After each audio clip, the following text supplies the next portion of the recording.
In the misty hills of Eureka Springs, Arkansas, perched atop a mountain like a forgotten Victorian crown, stands the 1886 Crescent Hotel and Spa, known to locals and paranormal enthusiasts alike as America's most haunted hotel. Its grand facade hides a dark history of tragedy, deception, and restless spirits.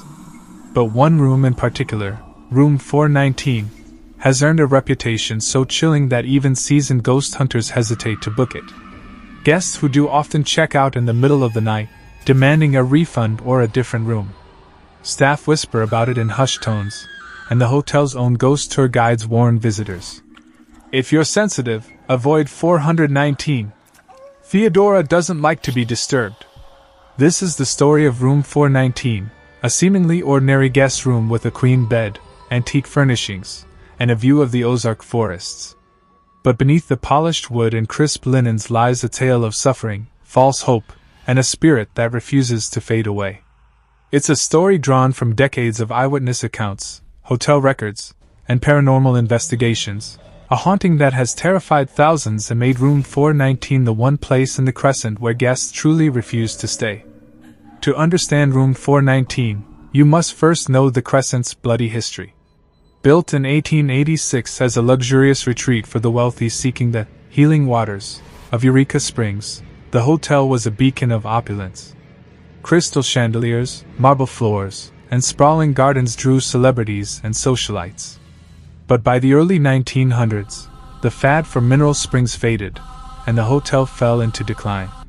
In 1937, it was purchased by Norman Baker, a charismatic charlatan with no medical training. Baker reinvented the Crescent as a cancer hospital, promising miracle cures for the terminally ill.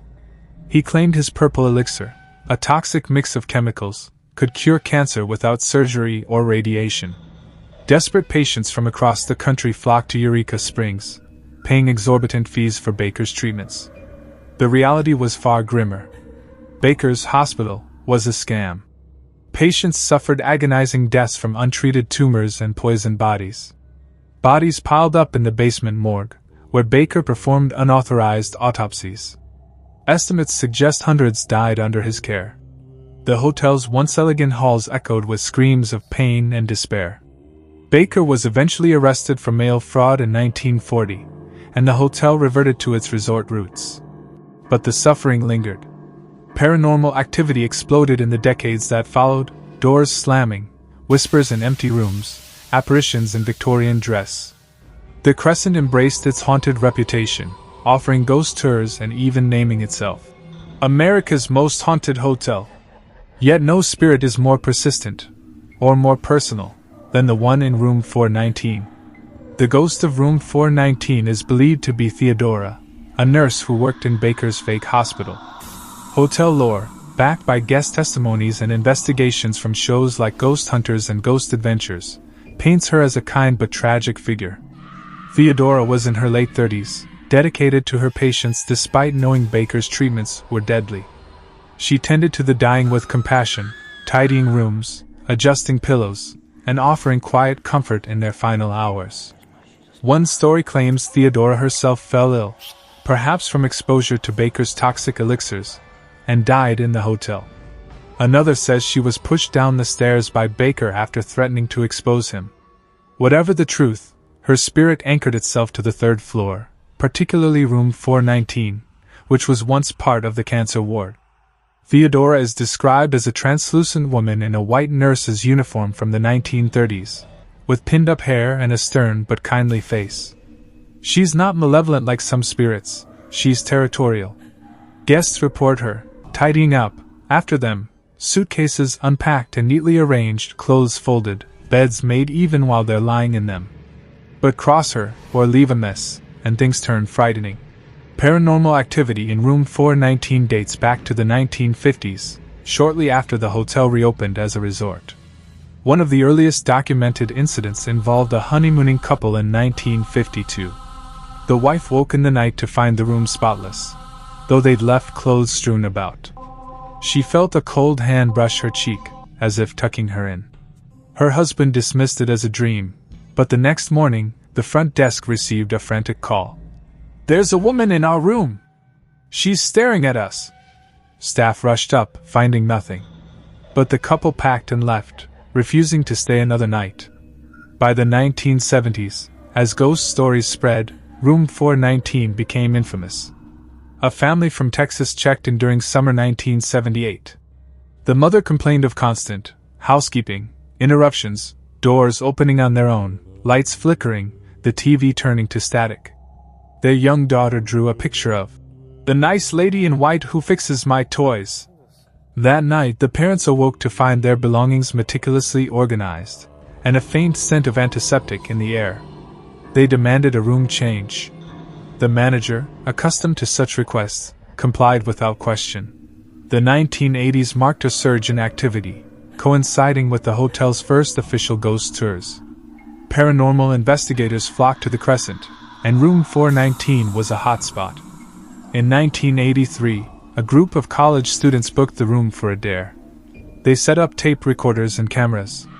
What they captured chilled even skeptics. EVPs, electronic voice phenomena, of a woman's voice saying, "I'm just cleaning up," and "You'll feel better soon."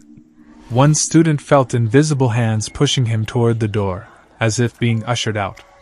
Another woke to find his shoes polished and lined up perfectly, though he'd kicked them off haphazardly. The group fled at 3 a.m., pounding on the night clerk's desk. "That room is cursed," one yelled. From then on, staff informally avoided booking 419 unless requested. A particularly terrifying incident occurred in 1987. A businessman from Chicago stayed alone in the room.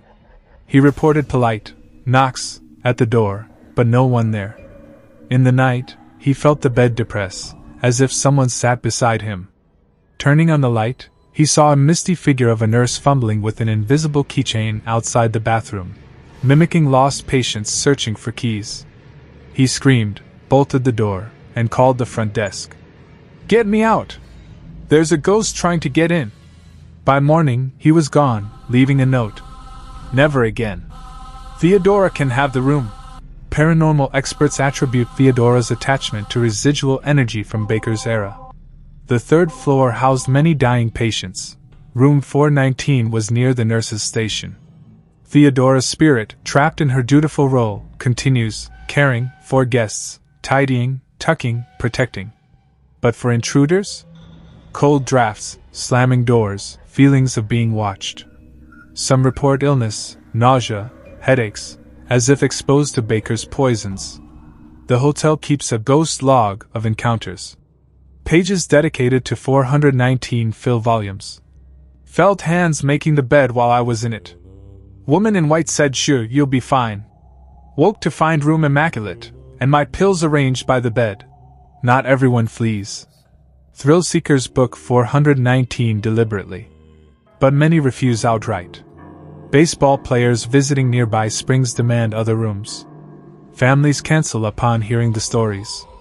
One review from 2025 reads, "Beautiful hotel, but skip 419.